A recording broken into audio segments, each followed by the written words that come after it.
नमस्कार,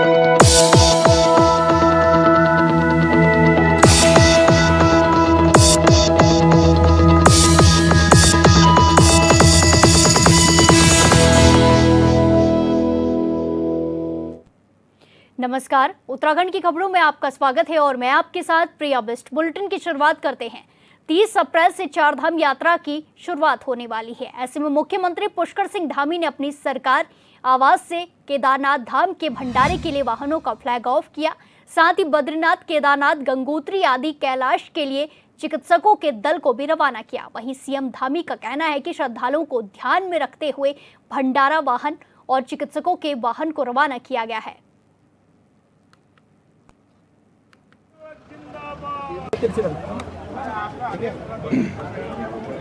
चारधाम यात्रा की तैयारियां पूरी तरह से हो चुकी हैं और लोग उत्साहित हैं।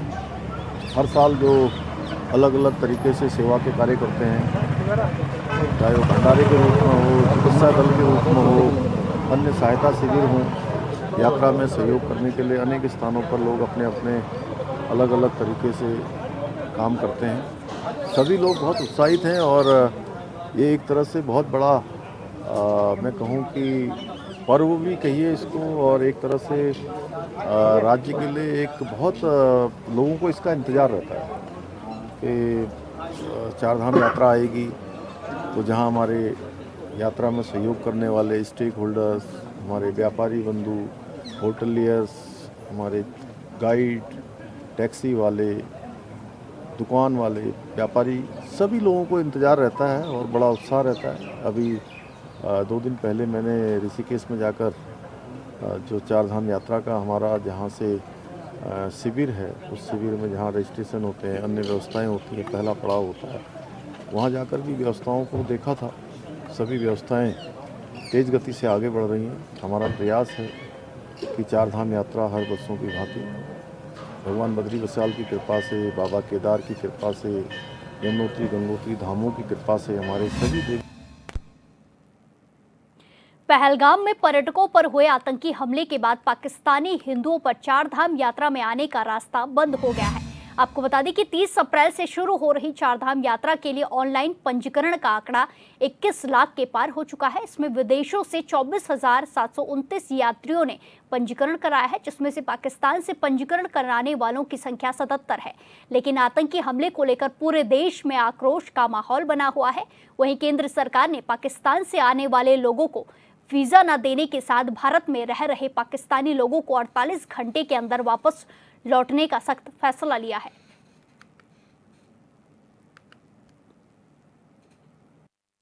जो पाकिस्तान के नागरिक होंगे उनका रजिस्ट्रेशन कैंसिल होगा, वो चारधाम यात्रा नहीं कर पाएंगे, ये हमने निर्णय लिया है। उनका वीजा भी वैसे समाप्त हो रहा है, उन सबको पाकिस्तान लौट जाना चाहिए। ये 77 के करीब संख्या है जो हमारे पास आई है, पर निश्चित रूप में कोई भी पाकिस्तानी जो है वो यात्रा नहीं कर पाएगा। सिक्योरिटी हम और तेज करने जा रहे हैं। मैं डीजी पुलिस से और गढ़वाल कमिश्नर से हिदायत दे रहा हूं कि काफ़ी और भी जो है सिक्योरिटी को तैनात करें। और इसके साथ साथ हम लोगों ने, आपको पता है कि इंश्योरेंस भी कराया है कि जो भी चारधाम के परिसर हैं, कोई हादसा होता है, कोई घटना घटती है, उसके लिए इंश्योरेंस कंपनी जो है उसमें। उत्तराखंड चारधाम यात्रा की तैयारियां अपने अंतिम पायदान पर है। ऐसे में सरकार से लेकर संगठन यात्रा तैयारियों को लेकर अपनी अपनी सहभागिता निभा रही है। इसी को लेकर प्रदेश अध्यक्ष महेंद्र भट्ट ने कहा कि यात्रा तैयारी को लेकर सरकार पूरी तरह से आश्वस्त है और संबंधित विभागों के विभागीय अधिकारियों की जिम्मेदारियां तय की गई हैं। उन्होंने कहा कि खुद मुख्यमंत्री यात्रा की तैयारियों का जायजा ले रहे हैं और जरूरी दिशा निर्देश भी जारी कर रहे हैं। साथ ही उन्होंने कहा कि मुख्यमंत्री पुष्कर सिंह धामी 2 मई को कपाट खोलने के अवसर पर केदारनाथ धाम में मौजूद रहेंगे, जबकि अन्य विभागीय मंत्री भी और धामों में उपस्थित रहेंगे।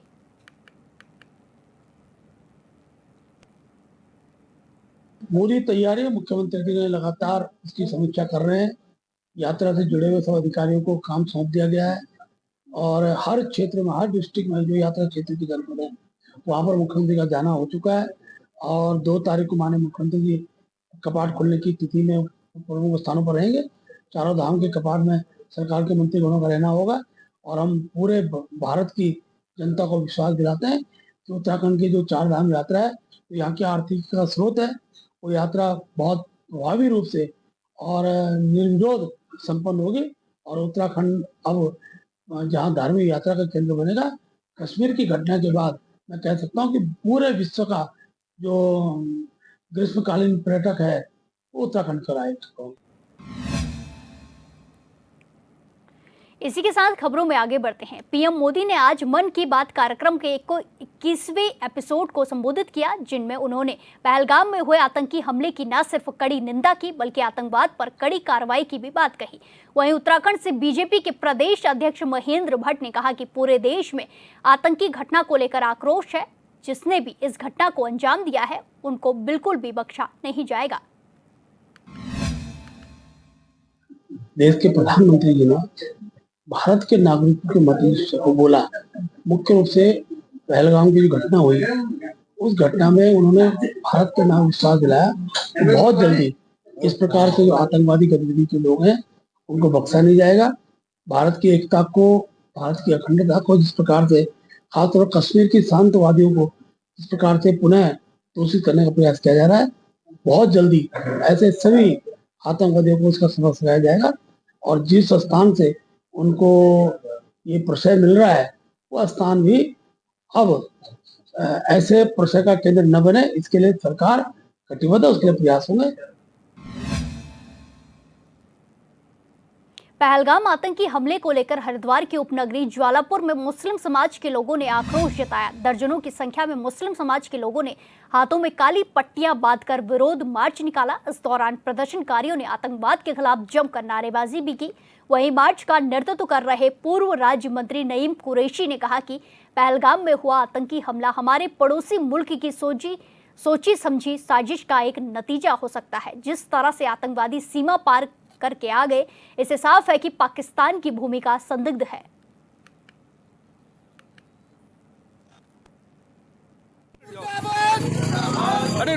सीधा सच्चा सा उद्देश्य है कि हमारा मुल्क शांति प्रिय मुल्क है और हमारे देश के अंदर ऐसी घटनाएं शर्मनाक है।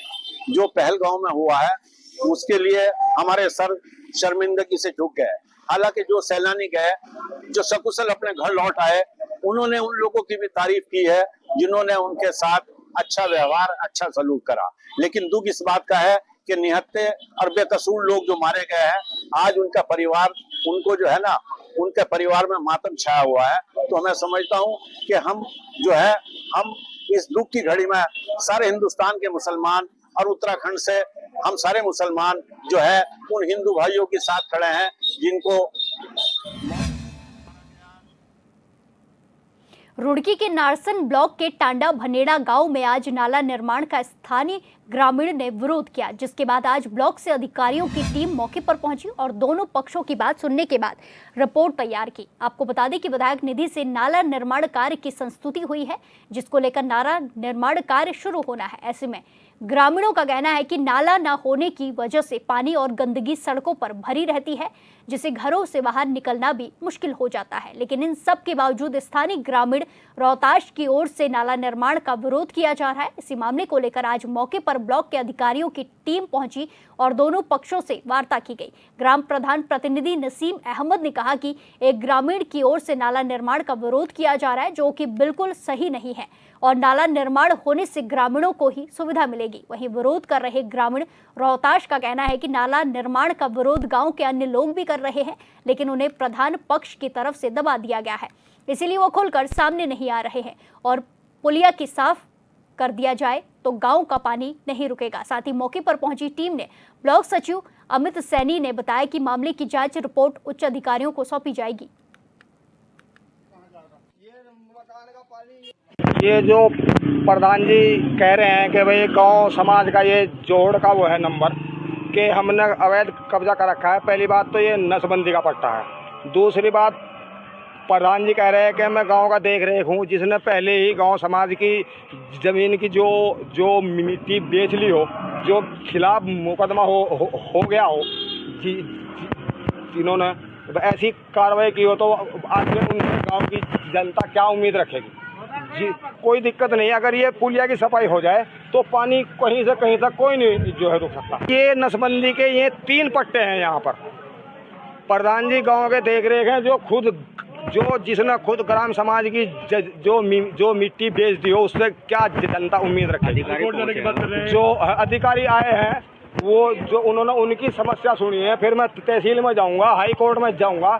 ये सामने जो जोड़ है ये 9 बीघे हटवा दिया गया, इसमें बिल्डिंग बन गई, पीछे जो है मस्जिद तामील करा दी गई जो अवैध, और जो पीछे जो है मदरसा अवैध है। और मुझे अकेला हो गया, मैं अब की बार मैं बीजेपी से 2024 से लोकसभा से जुड़ गया। ये कांग्रेसी लोग हैं तो मेरे पे इसलिए ये आरोप लगाया जा रहा, मुझे जान से मारने की धमकी दी जा रही है। अब वक्त एक छोटे से ब्रेक का, फिर लौटेंगे कुछ खबरों के साथ। बने रहिए हमारे साथ।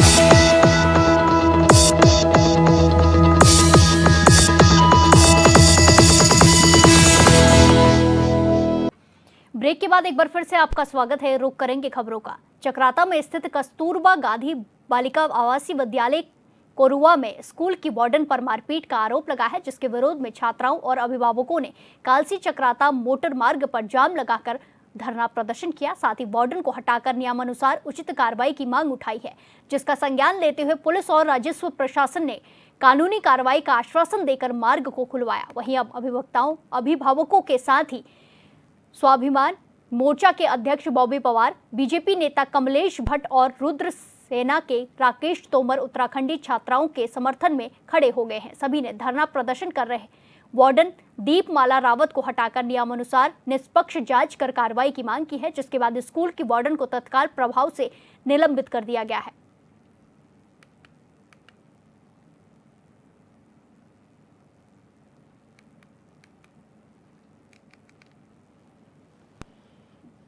इस तारीख को शाम को जब हम खाना खा के आए तो मैम ने कहा कि रूमों में कोई नहीं बैठेगा और रूम के बाहर बैठो सब लोग पढ़ने। तो सर हम बैठे तो मैम ने 10 बजे के आसपास चौकीदार आंटी को भेजा, तो उन्होंने कहा कि अंदर चले जाओ। तो सर हम जब अंदर जा रहे थे तो दरवाज़ों की आवाज़ आई मैम को, और मैम गुस्से में ऊपर आई और कहा कि तुम लाइन लगाओ, आज मैं तुम्हें अच्छे से पीटती हूँ। तो मैम ने चौकीदार आंटी से बांस का डंडा मंगाया और फिर हमें उससे पीटा। सर हुआ था, पर हमने हमेशा मैम को ज़्यादा कुछ नहीं किया। सर लगभग 102 लड़कियों को पीटा था। यहाँ के जो वार्डन थी उसके द्वारा जो ये कृत्य किया गया वो बड़ा निंदनीय है, और उसके बाद विभाग इसका संज्ञान नहीं ले रहा है, वो अधिक और दुर्भाग्यपूर्ण है। क्योंकि जिस प्रकार से यहाँ से जो वार्डन थी और इनका जो और स्टाफ था, टीचर वगैरह, वो इनके बच्चों के पिटाई के बाद जब ये मामला हाईलाइट हुआ तो उसके बाद उनका यहाँ से चले जाना, तो निश्चित तौर पर कहीं पर ये समझा जाएगा कि कहीं से विभाग के बड़े अधिकारियों का शय मिल रहा है, जिससे कि उनको बचाने की पूरी कोशिश की जा रही है। आज अभिभावक पूरे जौनसार बावर के यहाँ पर आए हैं। उनका साफ कहना है कि तब तक बच्चों की वैकल्पिक व्यवस्था की जो शिक्षा की व्यवस्था है उसके लिए सुचारू रूप से इस स्कूल को चलाने के लिए वैकल्पिक व्यवस्था की जाए, और जो अभी जो प्रकरण हुआ है उस प्रकरण में तत्काल विभाग FIR लॉन्च कराएं, तहसील प्रशासन भी FIR लॉन्च कराएं, और अभिभावक संघ भी अपनी तरफ से FIR लॉन्च करवाएंगे। क्योंकि जो मामला निकल कर आएगा केवल मामला पिटाई का नहीं है, पिटाई के अलावा और भी बहुत सारी चीज़ें सामने आई है। जब अब पता लगा कि यहाँ पर तो बहुत सारी चीज़ें हैं, छोटे छोटे बच्चियों को जंगलों में लकड़ियों के लिए भेजा जाता है, छोटे छोटे बच्चों को यहाँ नहाने के लिए पानी उपलब्ध नहीं करवाया जाता, वहाँ खड्ड में जाकर के उन्हें नहलाया जाता है। तो तमाम प्रकार की अव्यवस्थाएँ जो निकल कर आई है, इस पूरे प्रकरण को शिक्षा विभाग को पूरी तरीके से समझना पड़ेगा और इस पर कार्रवाई करनी पड़ेगी। और कार्रवाई नहीं होगी, इस दशा में पूरा अभिभावक संघ विभाग के खिलाफ भी और सरकार के खिलाफ भी मोर्चा खोलेगा। हमारी 2 सदस्यीय टीम जो है हमारे, मैं BO विकास नगर हूँ और मैडम जो है उप शिक्षा अधिकारी चक्राता हैं। तो हमें इस जांच के लिए भेजा गया है। अभी जांच चल रही है। अभी हम बैठे थे, खुली बैठक चल रही थी, तो उसमें मैं बच्चों से थोड़ा जो 2-4 बच्चों से हम बात कर पाए, उसमें यही संज्ञान में आया है कि उनको 23 तारीख की रात को 23 तारीख की रात को पीटा गया है कमरे में बुला के, और उनके निशान दिख रहे हैं, साफ दिख रहे हैं। और कुछ 12 बच्चों का जो हमें पता चल रहा है कि 12 बच्चों का मेडिकल भी किया गया है। अब अभी जो रिपोर्ट अभी हम बनाएंगे इसका जांच पूरी होने के बाद और वही सबमिट करेंगे, उसी हिसाब से उसी अनुसार से जैसे उन पर जो वो होगा तो कार्रवाई की जाएगी। देखिए यही है कि भाई क्योंकि छात्रावास है, ये छात्रावास के अपने रूल्स होते हैं और जैसे और भी चीज़ें आई हैं अनियमितता हमें पता चली है, जैसे कि बच्चों को पानी ले जाने और वहाँ पे खाले में भेजा जाता था या फिर बच्चे है ना लकड़ियाँ बीनने के लिए भेजा जाता है। तो ये सारी चीज़ें नहीं है, बिल्कुल अलाउड नहीं है ये चीज़, क्योंकि छात्रावास है, ये एकदम सुरक्षित वो होना चाहिए। हाँ मैंने कि बिल्कुल ये आ रहा है तथ्य। अभी बच्चों से मैं कह रही हूँ, जैसे कि 4 बच्चों से भी बात हुई, अभी काफ़ी बच्चे हैं, अभी उनसे बात की जाएगी और जाँच के अनुरूप ही जाँच रिपोर्ट तैयार की जाएगी और उसी अनुसार।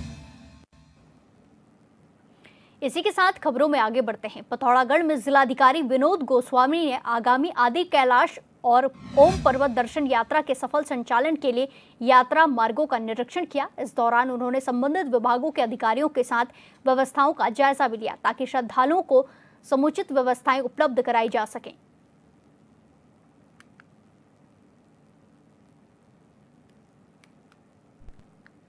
लोग जो आदि कैलाश यात्रा में आने वाले श्रद्धालु हैं उनके लिए मार्गीय सुविधाओं का विकास करेंगे। कुछ तो इस बीच में कार्य करे गए हैं, विशेष तौर पर मंदिर क्षेत्र में और यहाँ पार्वती सरोवर क्षेत्र में यहाँ पर यात्रियों के लिए एक बड़े शेड की स्थापना आवश्यक है, क्योंकि यहाँ पर मौसम कभी भी बदल जाता है। तो एक यात्री शेड यहाँ पर बनाने का हमारा प्लान है। इसके अलावा भी कुछ व्यू पॉइंट अतिरिक्त रूप से बनाएंगे। और रास्ते में हम लोगों ने देखा था कि बहुत सारे ऐसे शेड्स थे जो कि इस बार की बर्फबारी से टूट गए हैं, उसको भी अगले 1 हफ्ते के अंदर हम लोग जो है उनको सुचारू कर देंगे। एक पेयजल की जो यहाँ व्यवस्था चाहिए उसको भी आने वाले 1 हफ्ते के अंदर सुचारू करने के मैंने निर्देश यहाँ दिए हैं। तो श्रद्धालुओं की सुविधा के लिए हम लोग जो है तत्पर हैं।